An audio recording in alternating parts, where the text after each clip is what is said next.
तो जैसे कि हमने पिछले एपिसोड पर देखा था, प्रोफेसर जाओई उसे सोल गाइडेंस डिपार्टमेंट में ले आई थी, जहाँ टीचर फेंग यू ने यू हाउ से कहा था कि जब तुम्हारी डिटेक्शन रेंज 100 मीटर्स तक हो जाए तब तुम मुझसे मिलने के लिए आ सकते हो। फिर एंड में के टाओ नाम के एक डिसाइपल ने यू हाउ को 3 खतरनाक वेपन्स के बारे में बताने लगा था। अब आगे तो नेक्स्ट एपिसोड की स्टार्टिंग भी बिल्कुल उसी सीन से शुरू होता है, जहाँ यू हाउ के टाओ से कह रहा था आखिर इन तीनों वेपन्स के बीच में क्या डिफरेंस है। इस पे केटा उसे बताता है कि मेलिसोल गाइडेंस एक ऑर्डिनरी वेपन के जैसे होते हैं, जबकि असल में उसकी पावर नॉर्मल वेपन से काफी ज्यादा पावरफुल होता है। फिर केटा यू हाउ को आगे बताता है कि फायर, आइस और लाइटनिंग एट्रीब्यूट वाले soul guide remote soul guide के रूप में डिफरेंस के लिए यूज किए जाते हैं, लेकिन असल में जो long range soul guidance weapon होते हैं उनको यूज करने के लिए और भी ज्यादा मात्रा में सोल पावर की जरूरत पड़ती है। लेकिन इसी के साथ इसकी अटैक डिस्टेंस भी बहुत ज्यादा होता है,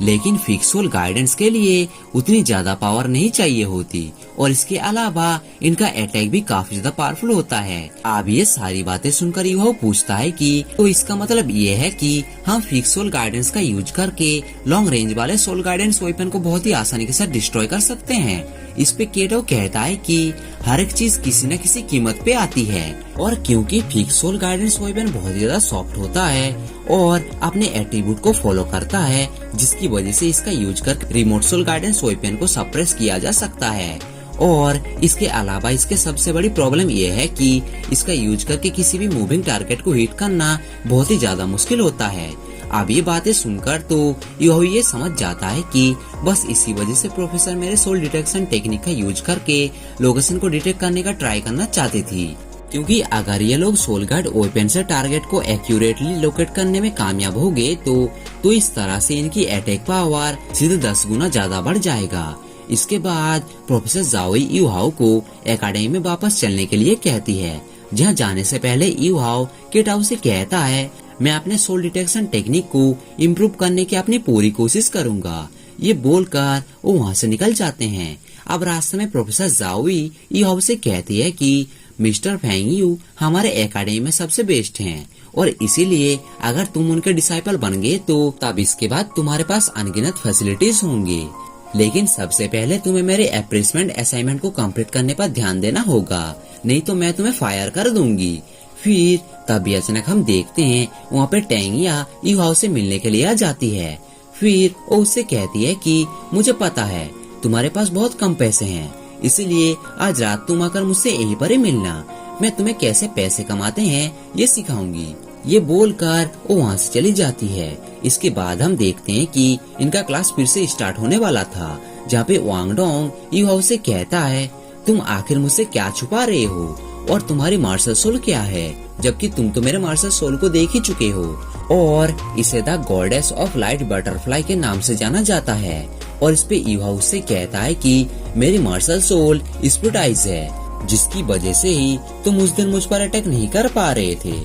और मैं इसका यूज करके तुम्हारे अटैक से खुद को बहुत ही आसानी के साथ बचा रहा था। इस पे वांग डोंग उससे कहता है कि लेकिन मेरा मार्शल सोल बहुत ज्यादा रेयर है। फिर तभी ईवा उससे पूछता है कि तुम्हारा सेकंड सोल रिंग आखिर पर्पल माइलेनियम सोल रिंग क्यों है, जिस पर वांग डोंग उससे कहता है मेरी ये चीज बहुत ज्यादा मिस्टीरियस है। फिर तभी अचानक हम देखते हैं वहाँ पे प्रोफेसर जाओई आ जाती है, और वो आते साथ ही इन सभी को क्लासरूम के बाहर इकट्ठा होने के लिए कहती है। तो ये सुनकर सभी स्टूडेंट्स बहुत ही तेजी के साथ क्लासरूम से बाहर आकर इकट्ठा हो जाते हैं। तभी वहाँ पे प्रोफेसर जाओई आकर उन सभी को एक एक आयरन आर्मर्स दे देती है। फिर वो उनसे कहती है कि आज भी तुम लोगों को लगातार भागते ही रहना होगा, लेकिन आज तुम लोगों के राउंड्स कुछ ज्यादा ही होने वाले हैं, और जब तक अगली क्लास की रिंग नहीं बज जाती तुम लोगों को लगातार भागते रहना होगा। साथ ही साथ यहाँ पे मजे की बात यह है कि तुम लोग अभी अपने सोल पावर्स या फिर अपने सोल टेक्निक का इस्तेमाल नहीं कर सकते, वरना मैं तुम लोगों को एक्सपेल कर दूंगी। और ये याद रखना कि तुम लोगों में लास्ट आने वाला भी एक्सपेल होगा। ये सुनकर तो सारे बच्चे बहुत ज्यादा परेशान हो गए थे। फिर वो आगे आकर कहती है हाँ, और आज के दिन मैं तुम लोगों के क्लास लीडर को भी डिसाइड करने वाली हूँ। तभी वहाँ पे एक लड़की आगे आकर कहती है कि मैं तो सपोर्ट डिपार्टमेंट से बिलोंग करती हूँ, तो क्या इसके बाद भी मुझे इसे पहनकर दौड़ना होगा। तब इस पे टीचर इनसे कहती है कि तुम में से बहुत को लग रहा होगा कि ये चीज तुम्हारे लिए अनफेयर है, लेकिन असल में मार्शल सोल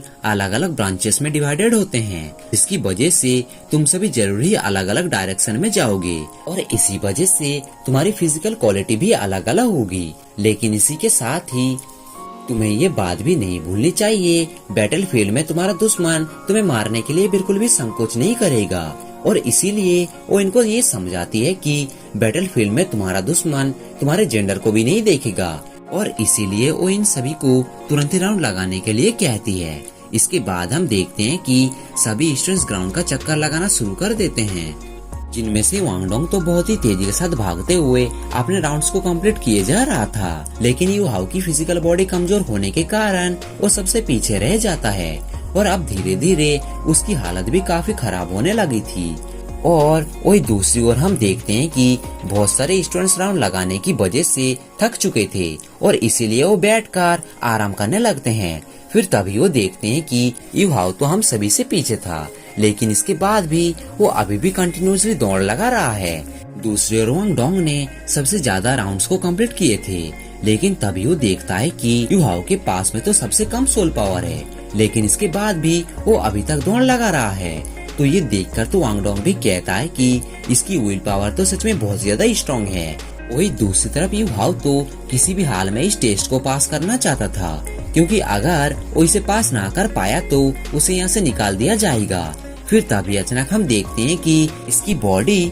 अब लिमिट तक पहुँच जाती है, जिसकी वजह से उसे ऐसा फील होता है कि स्वांटियन स्ट्राइक अब एक्शन में आ गई है, जिसने वैसे तो यू हाउ के दौड़ने के एबिलिटी को इफेक्ट नहीं किया था, लेकिन अब इसकी वजह से उसके बॉडी और उसके मेरिडियंस के अंदर बहुत से बदलाव होने लगते हैं और उसकी मेरिडियंस बहुत ज्यादा फ्लेक्सिबल हो जाती है। लेकिन इसके बाद भी हम देखते हैं कि यू हाउ इतने आसानी के साथ हार नहीं मानता और वो ऐसे ही कंडीशन में लगातार दौड़ने लगता है,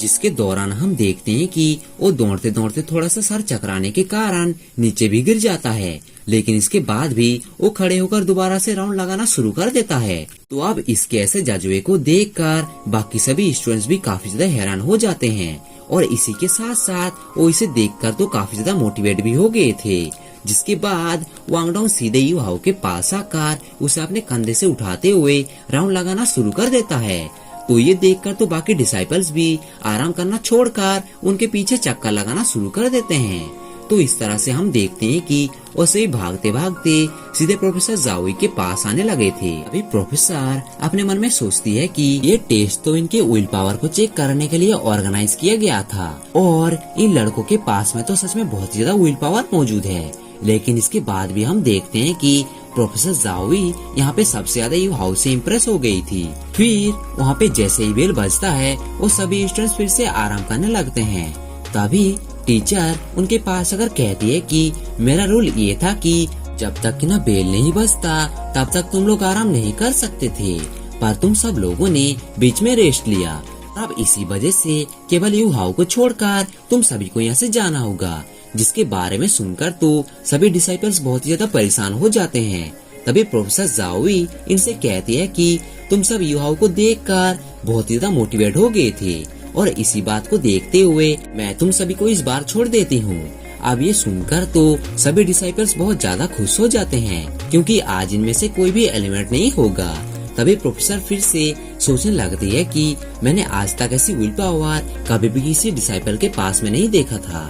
और इसीलिए मुझे ऐसा लगता है कि यू हाउ मेरे लिए एक सरप्राइज के जैसा है, क्योंकि भले ही यहाँ पे आए हुए सभी 91 स्टूडेंट्स एक दूसरे के बारे में नहीं जानते, लेकिन इसके बाद भी आज इन सभी ने एक ऑनर को अचीव किया है। तभी प्रोफेसर इनके क्लास लीडर के बारे में अनाउंसमेंट करने लगती है, लेकिन इससे पहले ही सभी स्टूडेंट्स यू हाउ का नाम पुकारने लगते हैं, जिसकी वजह से प्रोफेसर इनके बात पर एग्री होकर यू हाउ को नया क्लास लीडर बना देती है, जिसको देखकर सभी स्टूडेंट्स तो बहुत ज्यादा खुश हो जाते हैं। और इसी के साथ ये एपिसोड यहीं पर एंड हो जाता है। तो मिलते हैं किसी और वीडियो पर, तब तक के लिए टाटा बाय बाय।